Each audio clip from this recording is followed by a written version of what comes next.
Assalamualaikum warahmatullahi wabarakatuh. Bismillahirrahmanirrahim. Alhamdulillahirabbil alamin. Wa afdhalus sholati wa atammu taslimi ala sayyidina wa maulana Muhammadin khatamil anbiya'i wal mursalin wa ala alihi wa sahbihi ajma'in.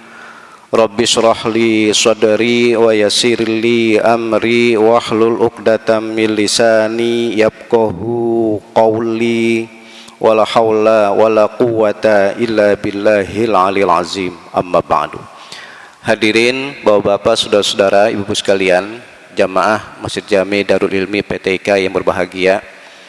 Pertama dan utama, marilah kita syukuri nikmat-nikmat Allah yang telah banyak dan sangat banyak dilimpahkan kepada kita, baik nikmat yang terbesar, nikmat yang paling besar, yaitu nikmat keimanan, maupun nikmat yang paling rendah, nikmat yang paling kecil, yaitu nikmat sehat fisik. Oleh karena itu, doa dan harapan kita dengan pandai dan selalu bersyukur kepada Allah, senantiasa juga Allah akan limpahkan taufik hidayahnya kepada kita, sehingga semua kenikmatan itu dapat kita pergunakan dengan sebaik-baiknya dalam rangka beribadah kepada Allah Subhanahu wa taala. Shalawat serta salam semoga tetap tercurahkan ke hadirat junjungan kita Nabi besar Muhammad sallallahu alaihi wasallam. Bapak, saudara, ibu yang kami muliakan, sejak hari Jumat kemarin kita sudah mulai masuk di bulan Rabiul Awal, dan salah satu kebiasaan adat yang baik di bulan Rabiul Awal ini sering atau bahkan selalu diperingati Maulid Nabi kita Muhammad sallallahu alaihi wasallam. Dan di antara ciri khas acara Maulid itu adalah membaca sholawat. Sholawat itu jamak daripada kata-kata sholat.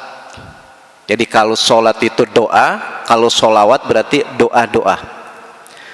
Bahkan yang akan saya baca di sini, di dalam Al-Quran, nanti kalau ingin dikaji lebih dalam, dan ini ayat sudah sering kita dengar dan selalu dibaca oleh khotib dalam khutbah, baik khutbah Jumat maupun Idul Fitri, Idul Adha.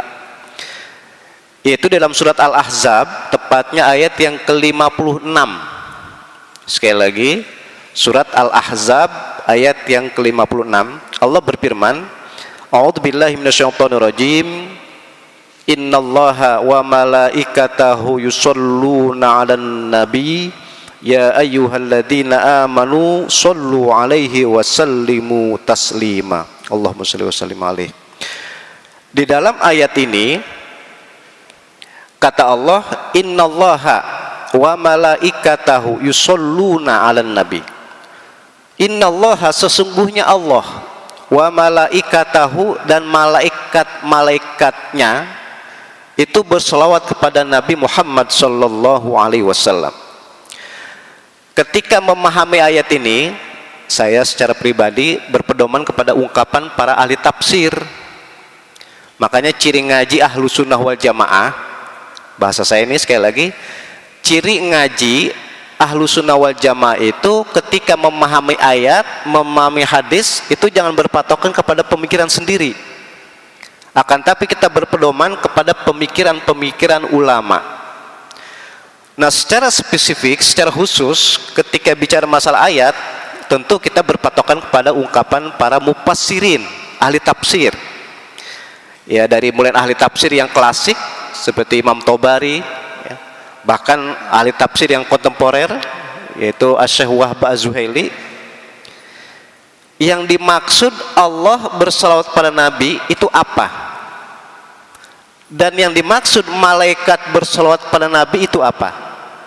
Makanya penjelasan para ahli tafsir, yang pertama, yang dimaksud Allah berselawat kepada Nabi artinya Allah memberikan rahmat kepada Nabi. Sangat-sangat indah ungkapan para ulama ketika menafsirkan ayat ini. Jadi yang dimaksud berselawatnya Allah kepada Nabi artinya Allah memberi rahmat kepada Nabi. Kata-kata rahmat itu adalah bentuk kasih sayang. Makanya kita ini, bapak-bapak, saudara-saudara, ibu-ibu, di antara rukun terpenting di dalam sholat itu membaca Al-Fatihah. Dan Al-Fatihah itu ada lafaz atau kalimat yang diulang-ulang, yaitu Ar-Rahman Ar-Rahim. Kita coba dah. Bismillahirrahmanirrahim, Alhamdulillahirabbil alamin. Terus nanti teruskan ada lagi lafaz Ar-Rahman Ar-Rahim. Ini diulang-ulang. Yang menarik sekali lagi, kata-kata ulama, Ar-Rahman itu pemberian Allah kepada makhluknya di dunia. Manusia dikasih oleh Allah, hewan dikasih oleh Allah, tumbuh-tumbuhan dikasih oleh Allah. Maksudnya diservis. Jadi semua makhluk Tuhan yang diberikan oleh Allah itu disebut namanya Ar-Rahmannya Allah Subhanahu wa ta'ala. Bahkan secara khusus kita ini manusia, bapak-bapak, saudara-saudara, ibu-ibu, yang dikatakan Allah memberikan rezeki kepada manusia, itu bukan manusia yang ibadah aja, yang gak ibadah juga dikasih rezeki. Yang dikasih rezeki oleh Allah bukan orang Islam aja, non muslim pun dikasih rezeki. Bukan hanya yang tua, yang muda pun dikasih rezeki. Makanya kalau cara ngaji fikih, semalam saya kebetulan ngisi pengajian di daerah Karangtengah, Lebak Bulus, gini. Kalau yang namanya rezeki dari Allah, kita nyebutnya mau rezeki boleh, mau rezeki juga boleh. Kalau suami istri, bisa jadi rezeki suami itu melalui istri, bisa jadi rezeki istri dari suami turun ke bawah, bisa jadi rezeki orang tua, bapak ibu kita itu melalui anak. Makanya kenapa suami wajib memberi nafkah kepada istri, karena bisa jadi rezeki suami itu melalui istrinya. Dan bisa jadi rezeki orang tua itu melalui anak. Makanya orang tua wajib memberi nafkah kepada anak. Inilah kalau saya mau kaji lebih dalam lagi bicara masalah fikih, seperti itu, bahwa apa saja yang Allah anugerahkan kepada kita yang disebut namanya rezeki, itu ada perantaraannya, ada wasilahnya, melalui suami, melalui istri, melalui orang tua, melalui anak, dan seterusnya dan seterusnya, ya. Nah, itulah yang disebut kalau Allah memberikan kepada semua makhluknya di dunia ini namanya Ar-Rahman. Tapi nanti pada hari kiamat kita akan ngalamin semua ini. Apa saja yang Allah berikan keistimewaan kepada orang-orang yang beriman saja, kepada orang-orang yang ahli ibadah saja, itu disebut namanya Ar-Rahim. Jadi kalau Ar-Rahman pemberian Allah di dunia kepada siapa saja, kalau bahasa Jawanya sopone wong, itu akan diberikan semua. Tapi nanti pada hari kiamat buat orang yang beriman saja. Dan pemberian Allah pada orang-orang yang beriman saja yang akan dimasukkan ke surga, itulah yang disebut namanya Ar-Rahim. Makanya lafaznya Ar-Rahman Ar-Rahim. Nah, Ar-Rahman Ar-Rahim inilah yang disebut namanya rahmat. Persis di dalam bahasa Al-Quran. Jadi kalau kata innallaha, sesungguhnya Allah berselawat kepada Nabi, artinya Allah memberikan rahmat kepada Nabi kita Muhammad sallallahu alaihi wasallam. Nah, sekarang mungkin lebih dalam lagi gini. Cirinya apa? Atau tandanya apa Allah memberikan rahmat pada Nabi? Sebetulnya nggak usah jauh-jauh, kembali ke kita ini. Ciri Allah memberikan rahmat itu kalau Nabi udah jelas lah diberikan rahmat. Sekarang ke kita ini, ciri Allah memberikan rahmat kepada kita adalah kita suka bergaul dengan orang-orang yang ahli ibadah. Sekali lagi nih, keterangan para ulama, ciri kita manusia yang diberikan rahmat oleh Allah adalah kita suka bergaul dengan orang-orang yang ahli ibadah. Makanya kalau kita dalam satu minggu, dalam satu bulan contohnya, kita tidak bergaul dengan orang-orang yang ahli ibadah. Saya nyebutnya ahli ibadah ya, bapak-bapak, saudara-saudari, ibu sekalian. Yang disebut ahli ibadah itu tidak harus ustadz, tidak harus kiai, tidak harus ustazah. Ahli ibadah itu relatif. Orang yang tidak dalam ilmu agamanya, tapi kalau dia rajin ibadah, itu namanya al-ibad. Kalau yang tidak pintar, tidak bagus ilmu agamanya saja, atau belum bagus ilmu agamanya saja, itu bisa menjadi ahli ibadah, apalagi yang ahli agama. Makanya orang yang ahli agama itu dituntut bukan hanya untuk mengeluarkan keilmuannya, akan tapi dituntut juga untuk menjadi suri tauladan. Kembali ke tadi kajiannya, berarti ciri manusia kita ini, ciri manusia yang mendapatkan rahmat dari Allah, suka bergaul dengan yang ahli ibadah. Maksudnya apa? Kumpul bersama-sama dalam rangka ibadah. Makanya kalau di masyarakat ciri khasnya ya sholat di masjid. Makanya kita nih bapak-bapak, saudara-saudara, kalau kita rajin ibadah, saya nyebutnya ibadah ya, karena di masjid bukan untuk sholat aja, kayak ngaji begini namanya ibadah, zikir, itikaf di masjid itu namanya ibadah. Makanya orang yang rajin ke masjid, orang yang rajin ke musola, itu salah satu ciri mendapatkan rahmat dari Allah. Kembali ke kajian yang pertama sekali, kalau Allah memberikan atau membaca sholawat, atau Allah bersolawat kepada Nabi, diartikan Allah memberikan rahmat. Makanya tadi saya bilang, kita nggak usah contohkan Nabi terlalu banyak, kembali ke kita saja. Contohnya dalam Al-Quran, andai kata Nabi tidak diberikan rahmat oleh Allah, andai kata Nabi tidak diberikan kasih sayang oleh Allah, Nabi tidak akan sabar berdakwah. Sekali lagi, andai kata Gusti Allah tidak memberikan rahmat kepada Nabi, Nabi tidak akan sabar berdakwah. Kenapa? Sebab ketika dakwahnya Nabi, Masya Allah, itu luar biasa ujian dan tantangannya. Ya sampai-sampai beliau hijrah. Kan ada sejarah tercatat bahwa Nabi Muhammad SAW itu hijrah dari Mekah ke Madinah, itu bukan rekreasi, bukan piknik. Akan tetapi Nabi hijrah dari Mekah ke Madinah itu sasarannya dua. Pertama, itu untuk menjaga fisik beliau, karena orang-orang kafir Quraisy ketika itu akan membunuh beliau. Yang kedua, untuk menyelamatkan akidah. Sebab Nabi dan para sahabat dilarang ibadah, dilarang melakukan kegiatan-kegiatan yang namanya ibadah, sholat dan seterusnya di Mekah. Makanya istilahnya Nabi hijrah itu dalam rangka menyelamatkan akidah dan menyelamatkan fisik. Itu salah satu yang saya maksudkan tadi. Jadi dakwahnya Nabi kita Muhammad SAW sangat-sangat banyak tantangan dan ujiannya. Kalau Nabi tidak mempunyai rahmat, kalau Nabi tidak mendapatkan rahmat dari Allah, Nabi tidak akan sabar untuk berdakwah. Makanya tadi Ustadz kita, Ustadz Agustiar, mimpin membaca Asmaul Husna. Asmaul Husna itu ada 99. Ini ilmiahnya nih. Asmaul Husna ada 99.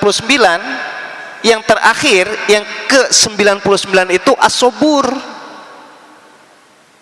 Tadi udah dibaca kan, dan kita sama-sama baca. Yang terakhir itu As-Sobur. Maksudnya apa? Orang punya harta, ini buat kita semua, kalau tidak ada sabar pada diri kita, maka harta itu dipakai buat maksiat. Kita punya jabatan, kalau kita tidak mempunyai sifat sabar, maka jabatan itu dipakai untuk berbuat maksiat. Bahkan kita punya fisik. Ini tadi saya bilang dari awal, dan setiap kajian selalu saya baca ini nih. Jadi kita syukuri nikmat Allah terbesar, keimanan. Nikmat yang paling kecil, nikmat sehat fisik. Sekali lagi, kalau kita tidak mempunyai sifat sabar, maka fisik ini, nauzubillah, kita akan pakai berbuat maksiat. Apa saja yang ada sama kita, kalau kita tidak punya sifat sabar, itu potensi banget dipakai buat maksiat. Makanya dibacalah Asmaul Husna, dan Asmaul Husna itu yang ke-99 penutupnya adalah As-Sobur, sifat dan zat yang maha sabar. Ini kita dibimbing. Makanya harus ada penjiwaan membaca Asmaul Husna. Itu yang terakhir saja namanya As-Sobur. Berarti apa saja yang ada sama kita, dan apapun atau bahasanya berapapun yang kita miliki, kalau kita tidak punya sifat sabar, ya udah, semuanya yang ada sama kita, sekali lagi nauzubillah, dipakai buat kemaksiatan. Baik bapak-bapak, saudara-saudara, ibu sekalian, ini yang pertama. Jadi Allah berselawat kepada Nabi diartikan Allah memberikan rahmat. Panjang dan panjang sekali pembicaraan masalah rahmat tadi. Yang kedua, di situ dibilang di dalam Al-Quran, wa malaikatahu, malaikat berselawat pada Nabi. Sekali lagi dalam kajian tafsir begini, malaikat itu berselawat kepada Nabi diartikan al-istighfar. Kalau tadi Gusti Allah berselawat, Allah memberikan rahmat. Sekarang kalau malaikat berselawat pada Nabi diartikan malaikat beristighfar. Artinya apa? Memohonkan ampun kepada Nabi Muhammad sallallahu alaihi wasallam. Yang menarik, ada kitab namanya Tanbihul Ghafilin. Kitab Tanbihul Ghafilin ini karangan Imam Abu Lais As-Samarqandi. Makhluk Allah, saya bilang bahasanya ini makhluk Allah, di dalam kitab itu dibilang itu ada diciptakan dan dibekali akal saja. Itu malaikat. Jadi ciptaan Allah kemudian dibekali atau diberikan akal saja, itu malaikat. Ada ciptaan Allah lagi, ada makhluk Allah diciptakan dan dibekali syahwat saja, hawa nafsu saja, yaitu hewan. Yang ketiga, ada makhluk Allah, ada ciptaan Allah diciptakan dan dibekali dua-duanya, dibekali akal dan dibekali syahwat, yaitu kita ini manusia. Berarti ciptaan Allah itu secara garis besarnya, secara universalnya, secara umumnya itu ada tiga macam. Ada dibekali akal saja, yaitu malaikat. Ada dibekali syahwat saja, yaitu hawa nafsu, yaitu hewan atau binatang. Yang ketiga, dibekali akal dan dibekali syahwat, yaitu kita manusia. Keterangan dalam kitab Tanbihul Ghafilinnya Imam Abu Lais As-Samarqandi begini, kita ini manusia berarti punya akal dan punya syahwat. Kalau akal kita menangkan, berarti kita lebih mulia ketimbang malaikat. Tapi kebalikan, tanakud nih, kontradiksi. Kalau yang kita menangkan syahwatnya, berarti manusia lebih rendah ketimbang hewan. Itu keterangannya begitu. Kalau kita menggunakan dengan sebaik-baiknya, berarti kita pakai buat ibadah fisik kita, harta kita pakai sarana ibadah, jabatan dan seterusnya, berarti kita lebih mulia ketimbang malaikat. Tapi kalau yang syahwat dimenangkan, berarti manusia lebih rendah ketimbang hewan. Kalau hewan emang nggak punya akal, makanya berpatokan kepada hawa nafsu aja, pantas karena tidak diberikan akal. Tapi kalau manusia diberikan akal, makanya kalau manusia memenangkan syahwatnya, maka manusia akan lebih rendah ketimbang hewan. Itulah dalam salah satu ayat dibilang asfalas sapilin. Oleh karena itu kembali ke kajian kita nih, bapak-bapak, saudara-saudari, ibu sekalian. Jadi kalau malaikat bersolawat kepada Nabi diartikan malaikat memohonkan ampun. Pemahamannya dalam begini, pemahaman yang dalam nih. Kan Nabi itu udah pasti masuk surga. Nabi kita Muhammad SAW sudah pasti masuk surga. Dan bahkan di dalam hadis yang sahih, hadis yang autentik, Nabi itu bisa memastikan, menjamin 10 sahabatnya masuk surga. Itu salah satunya, ini salah satu ya, nanti kita dalami lagi kajiannya. Salah satunya sebab Nabi itu sudah dimohonkan ampun oleh Allah. Jadi sudah dimohonkan ampun kepada Allah. Siapa yang memohonkan ampun? Malaikat yang melalui redaksional wa malaikatahu yusholluna 'alan nabi. Jadi sholawatnya malaikat adalah memohonkan ampun. Makanya Nabi itu tidak ada dosanya lagi, tidak ada salahnya lagi.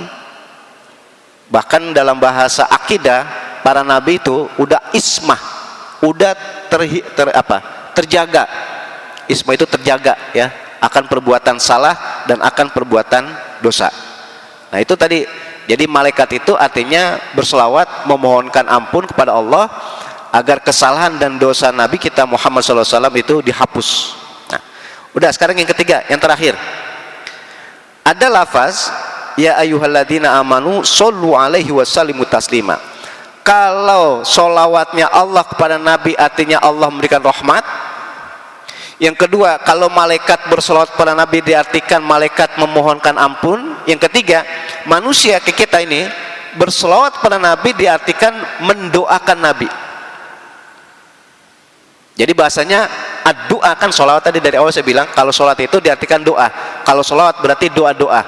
Berarti kita manusia ketika bersolawat pada Nabi diartikan kita mendoakan Nabi. Bapak-bapak, saudara-saudara, ibu sekalian, kan tadi di dalam istighfar Nabi itu sudah dimohonkan ampun oleh malaikat. Kok kita doain Nabi? Ini logika dulu ya. Sebab gini, di dalam cara ngaji kita berfikih dan berakidah, di dalam Islam tidak semua perkara itu bisa dicerna dengan akal. Sekali lagi, di dalam Islam nih, maksudnya di dalam Islam itu kita disuruh, bahkan dilarang segala perkara itu tidak semuanya bisa dicerna dengan akal, akan tapi harus dicerna dengan keimanan. Satu aja contohnya nih biar gampang, tentang Isra Mi'raj itu tidak akan bisa dicerna dengan akal, akan tapi harus dicerna dengan keimanan. Nah, termasuk yang tidak bisa dicerna dengan akal adalah ini tadi, kita mendoakan Nabi. Kalau pakai logika nih kan nggak bisa dicerna dengan akal, tapi kalau pakai logika kan Nabi udah diampuni oleh Allah melalui istighfarnya para malaikat. Kenapa kita manusia mendoakan Nabi? Ini bahasa kasar saya ya. Berarti manusia memohon berdoa kepada Nabi, artinya doain Nabi itu percuma. Kenapa? Sebab Nabi udah diampuni oleh Allah, udah dijamin masuk surga. Ini pakai logika nih. Tapi nggak bisa, tidak semuanya bisa dicerna dengan akal, akan tapi kita cerna dengan keimanan. Oleh karena itu, ulama-ulama di dalam kitab contohnya Tanwirul Qulub, ini kebetulan kitab Tanwirul Qulub saya ngaji langsung dengan pengarangnya, ini ketika di Syam ya, di Syria. Keterangannya begini, ilustrasinya atau mungkin analoginya, kiasnya begini. Kenapa kok kita manusia masih mendoakan Nabi, padahal Nabi sudah diampuni kesalahan dan dosanya? Ternyata dicontohkan ketika kita megang senter. Apa Pak senter itu? Baterai, biasa orang nyebut kadang baterai, kedua senter. Itu sinarnya diarahkan ke kaca. Ketika sinar senter itu diarahkan ke kaca, maka akan mantul, akan berbalik ke kita. Maka persis dianalogikan, dikiaskan, ketika kita berdoa dan kita mendoakan Nabi, itu sebetulnya manfaatnya bukan buat Nabi, akan tetapi sholawat itu justru bermanfaat buat kita. Ya tadi adalah kayak senter diarahkan ke kaca, akhirnya balik ke kita. Makanya kalau kita bersolawat pada Nabi, sekali lagi itu manfaatnya bukan buat Nabi, akan tapi manfaatnya buat kita. Dan disitu pula lah di dalam hadis yang sahih kata Nabi, man sholla alayya sholatan sallallahu alaihi biha asyra, kata Nabi. Siapa saja yang baca selawat padaku sekali aja, kata Nabi, cuma sekali, sallallahu alaihi biha asyra, maka Allah akan memberikan rahmat kepada manusia. Cuma sekali baca selawat itu 10 kali rahmat. Maka sekali lagi, kita kalau baca selawat buat Nabi itu nggak ada bahasanya, bukan manfaat buat Nabi, kembali buat kita. Makanya orang yang sering baca selawat, maka akan semakin banyak juga rahmat Allah berikan kepada yang baca selawat. Maka dalam kajian fikih, bapak-bapak, saudara-saudara, ibu sekalian, kita baca selawat pada Nabi itu ada waktunya sunnah, ada waktunya wajib. Apa contohnya sunnah? Ketika mau baca doa pakai baca selawat, ketika mau ngaji baca selawat, ya apa sajalah, banyak hal-hal yang sunnah untuk membaca selawat. Tapi ada membaca selawat itu menjadi wajib. Apa contohnya? Saya contohkan 2. Ketika kita tahiyat dalam sholat, atau mungkin tasyahud, itu ketika tahiyat atau tasyahud di dalam sholat, membaca sholat pada Nabi jadi wajib. Kalau tidak baca sholawat nggak sah. Maka disitulah sholawat wajib. Contoh yang kedua, wajibnya baca sholawat khutbah. Sopone wong, siapa saja yang menjadi khotib itu kalau khotib Jumat secara khusus nih ya, khotib Jumat itu kalau tidak baca sholawat nggak sah khutbahnya. Kalau nggak sah khutbahnya otomatis Jumatannya pun nggak sah. Itu yang tadi saya maksud, baca sholawat itu ada waktunya sunnah, ada waktunya wajib. Ya kita udah biasa, kalau sholat udah pasti itu, kita pasti sholat itu baca sholawat. Kalau nggak baca sholawat di dalam tasyahud, di dalam tahiyat, maka nggak sah. Atau khutbah Jumat, khotib sengaja ya, bukan lupa, sengaja nggak baca sholawat, nggak sah. Kalau lupa, jamaah harus mengingatkan. Kalau jamaah tidak mengingatkan, terus khotib sampai selesai nggak baca sholawat, nggak sah. Jadi bahasa intinya, kalau di situ wajib baca sholawat, lupa atau sengaja harus dibaca. Baik. Jadi kalau yang wajib lupa atau ingat itu wajib diulang. Itulah bedanya antara membaca sholawat dalam posisi sunnah maupun wajib. Oleh karena itu mudah-mudahan di bulan Rabiul Awal ini, di bulan dimana dilahirkannya junjungan kita Nabi besar Muhammad SAW, kita banyak membaca sholawat. Dan termasuk membaca sholawat itu bukan dalam bentuk ucapan saja, tetapi kita mengaplikasikan, kita mengamalkan apa-apa yang sudah diajarkan oleh Nabi kita Muhammad SAW. Mudah-mudahan kita termasuk orang yang mendapat syafaat beliau nanti pada hari kiamat dan bersama beliau di surganya Allah Subhanahu wa taala. Amin ya rabbal alamin. Bitilka niyat. Al-Fatihah. A'udzubillahi minasyaitonirrajim. Bismillahirrahmanirrahim. Alhamdulillahirabbil alamin. Ar-Rahmanir-Rahim, Maliki Yaumiddin. Iyyaka na'budu wa iyyaka nasta'in. Ihdinas siratal mustaqim. Siratal ladzina an'amta 'alaihim ghairil dhalin. Astaghfirullahalazim, astaghfirullahalazim, astaghfirullahalazim. Ya zal jalali wal ikram. Bismillahirrahmanirrahim. Alhamdulillahirabbil alamin. Allahumma shalli wa sallim ala sayidina Muhammad wa ala ali sayidina Muhammad. Allahumma a'inna ala dzikrika wa syukrika wa husni ibadatik. Allahumma ighfir lana dzunubana wa liwalidayna warhamhuma kama rabbayana shighara. Allahumma anfa'na bima 'allamtana wa 'allimna ma yanfa'una wa zidna ilman wa amalan mutaqabbalan bi rahmatika ya arhamar rahimin. Allahumma ya muyassir yassir wa ya mudabbir dabbir wa ya musahhil sahhil sahil alaina kulla asir bijahil basirin nadir. Rabbana taqabbal minna innaka antas samiul alim wa tub alaina innaka antat tawwabur rahim. Rabbana atina fid dunya hasanah wa fil akhirati hasanah wa qina adzabannar. Wa sallallahu ala sayyidina Muhammadin wa ala alihi wa sahbihi wasallam walhamdulillahi rabbil alamin. Akhirul kalam. Assalamualaikum warahmatullahi wabarakatuh.